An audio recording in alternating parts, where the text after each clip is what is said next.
پیدائش کی کتاب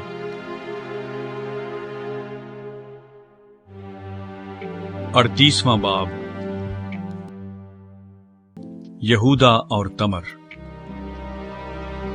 انہی دنوں میں ایسا ہوا کہ یہودا اپنے بھائیوں سے جدا ہو کر ایک ادلامی آدمی کے پاس جس کا نام ہیرا تھا گیا، اور یہودا نے وہاں سوا نام کسی کنانی کی بیٹی کو دیکھا اور اس سے بیاہ کر کے اس کے پاس گیا۔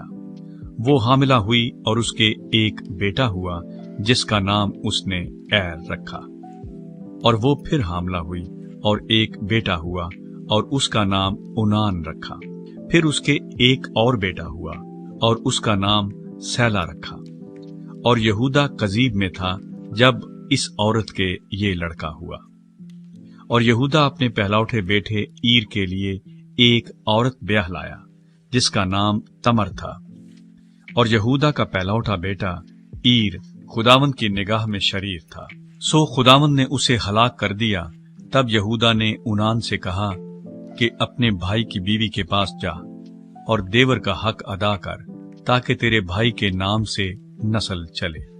اور اونان جانتا تھا کہ یہ نسل میری نہ کہلائے گی، سو یوں ہوا کہ جب وہ اپنے بھائی کی بیوی کے پاس جاتا تو نطفے کو زمین پر گرا دیتا تھا کہ مبادا اس کے بھائی کے نام سے نسل چلے، اور اس کا یہ کام خداوند کی نظر میں بہت برا تھا، اس لیے اس نے اسے بھی ہلاک کیا۔ تب یہودا نے اپنی بہو تمر سے کہا کہ میرے بیٹے سیلا کے بالغ ہونے تک تو اپنے باپ کے گھر بیوہ بیٹھی رہ، کیونکہ اس نے سوچا کہ کہیں یہ بھی اپنے بھائیوں کی طرح ہلاک نہ ہو جائے۔ سو تمر اپنے باپ کے گھر میں جا کر رہنے لگی، اور ایک عرصے کے بعد ایسا ہوا کہ سوا کی بیٹی جو یہودا کی بیوی تھی مر گئی، اور جب یہودا کو اس کا غم بھولا تو وہ اپنے ادلامی دوست ہیرا کے ساتھ اپنی بھیڑوں کی پشم کے کترنے والوں کے پاس تمنت کو گیا۔ اور تمر کو یہ خبر ملی کہ تیرا خسر اپنی بھیڑوں کی پشم کترنے کے لیے تمنت کو جا رہا ہے۔ تب اس نے اپنے رنڈاپے کے کپڑوں کو اتار پھینکا اور برقع اوڑھا اور اپنے کو ڈھانکا، اور اینیم کے پھاٹک کے برابر جو تمنت کی راہ پر ہے جا بیٹھی، کیونکہ اس نے دیکھا کہ سیلا بالغ ہو گیا، مگر یہ اس سے بیاہی نہیں گئی۔ یہودا اسے دیکھ کر سمجھا کہ کوئی کسبی ہے، کیونکہ اس نے اپنا منہ ڈھانک رکھا تھا۔ سو وہ راستے سے اس کی طرف کو پھرا اور اس سے کہنے لگا کہ ذرا مجھے اپنے ساتھ مباشرت کر لینے دے، کیونکہ اسے بالکل نہیں معلوم تھا کہ وہ اس کی بہو ہے۔ اس نے کہا تو مجھے کیا دے گا تاکہ میرے ساتھ مباشرت کرے؟ اس نے کہا میں ریوڑ میں سے بکری کا ایک بچہ تجھے بھیج دوں گا۔ اس نے کہا کہ اس کے بھیجنے تک تو میرے پاس کچھ رہن کر دے گا؟ اس نے کہا تجھے رہن کیا دوں؟ اس نے کہا اپنی مہر اور اپنا بازو بند اور اپنی لاٹھی جو تیرے ہاتھ میں ہے۔ اس نے یہ چیزیں اسے دیں اور اس کے ساتھ مباشرت کی، اور وہ اس سے حاملہ ہو گئی۔ پھر وہ اٹھ کر چلی گئی اور برقع اتار کر رنڈاپے کا جوڑا پہن لیا، اور یہودا نے اپنے ادلامی دوست کے ہاتھ بکری کا بچہ بھیجا تاکہ اس عورت کے پاس سے اپنا رہن واپس منگائے، پر وہ عورت اسے نہ ملی۔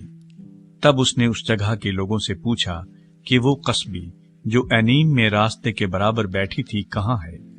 انہوں نے کہا یہاں کوئی قصبی نہ تھی۔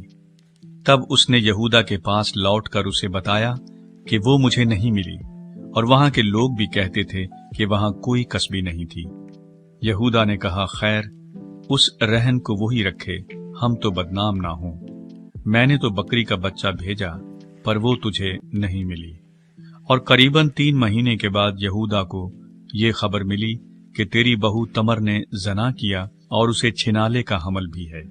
یہودا نے کہا کہ اسے باہر نکال لاؤ کہ وہ جلائی جائے۔ جب اسے باہر نکالا تو اس نے اپنے خسر کو کہلا بھیجا کہ میرے اسی شخص کا حمل ہے جس کی یہ چیزیں ہیں، سو تو پہچان تو صحیح کہ یہ مہر اور بازو بند اور لاٹھی کس کی ہے؟ تب یہودا نے اقرار کیا اور کہا کہ وہ مجھ سے زیادہ صادق ہے، کیونکہ میں نے اسے اپنے بیٹے سیلا سے نہیں بیاہا، اور وہ پھر کبھی اس کے پاس نہ گیا۔ اور اس کے وضع حمل کے وقت معلوم ہوا کہ اس کے پیٹ میں توام ہے، اور جب وہ جننے لگی تو ایک بچے کا ہاتھ باہر آیا، اور دائی نے پکڑ کر اس کے ہاتھ میں لال ڈورا باندھ دیا اور کہنے لگی کہ یہ پہلے پیدا ہوا، اور یوں ہوا کہ اس نے اپنا ہاتھ پھر کھینچ لیا، اتنے میں اس کا بھائی پیدا ہو گیا۔ تب وہ دائی بول اٹھی کہ تو کیسے زبردستی نکل پڑا، سو اس کا نام فارس رکھا گیا۔ پھر اس کا بھائی جس کے ہاتھ میں لال ڈورا بندھا تھا پیدا ہوا، اور اس کا نام زارا رکھا گیا۔ Do not forget to like the video, subscribe PTL TV, and press the bell icon to receive notifications.